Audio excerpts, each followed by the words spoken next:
Secretary Hillary Clinton took a few swipes right at Donald Trump.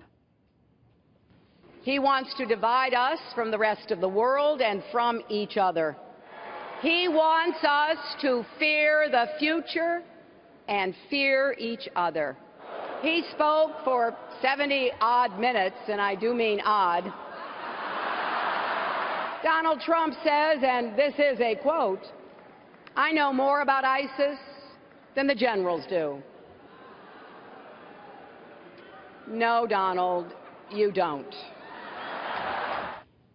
Did Secretary Clinton focus too much or not enough on Donald Trump? Former Democratic presidential candidate Congressman Dennis Kucinich is here to go on the record. Good evening, sir. Hi, Greta. Did Secretary Clinton focus too much on Donald Trump? Not enough or just right? I tend to think that the entire convention was wrapped around an anti-Trump infomercial.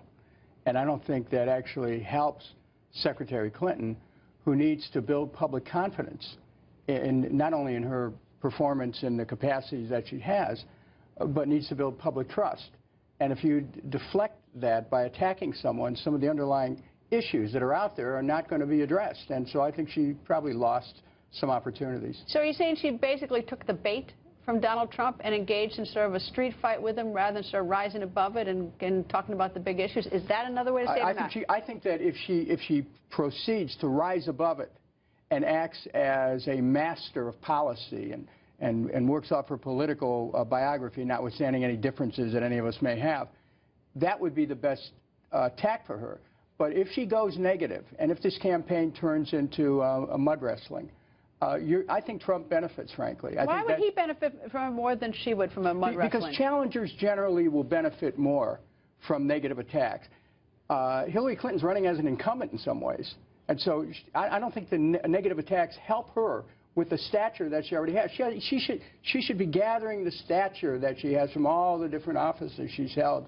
And without regard to the issues, you know, whether she was right or wrong, she has been a primary player in American politics for a quarter century. Why give that up to get into a street fight with Donald Trump? Here's what Donald Trump said, a little bit of what he said after her speech. I've been nice, but after watching that performance last night, such lies, I don't have to be so nice anymore. I'm taking the gloves off, right? Yes? I don't know if he'd been so nice. I mean, he's done some name-calling, calling her Crooked Hillary. Well, absolutely, that's been name-calling. And I'll tell you, there's a Harvard study that suggests that these kind of negative attacks on both sides could shrink and polarize an electorate. So the Democrats need a big turnout. That's another reason why Hillary Clinton needs to weigh whether the attacks on Donald Trump could actually frustrate Democratic turnout. See, I think there was one report that we had that 80,000 Democrats in the state of Pennsylvania are now registered as Republicans. I think the problem that she has is a lot of people are really fed up. They'll do anybody but anyone who's considered part of Washington. And as they don't, you know, that it's just essential to get an outsider. Well, in this changed climate, it is true that people who have been Democrats have registered Republican. They are definitely going to be Trump voters. Hillary Clinton's challenge is to get a massive turnout. And to do that, I don't think you can run a negative campaign. I think you have to inspire people. You lift them up so that on Election Day they want to turn out for a really good person for president. Congressman, always nice to see you. Thanks, sir. Good to be with you.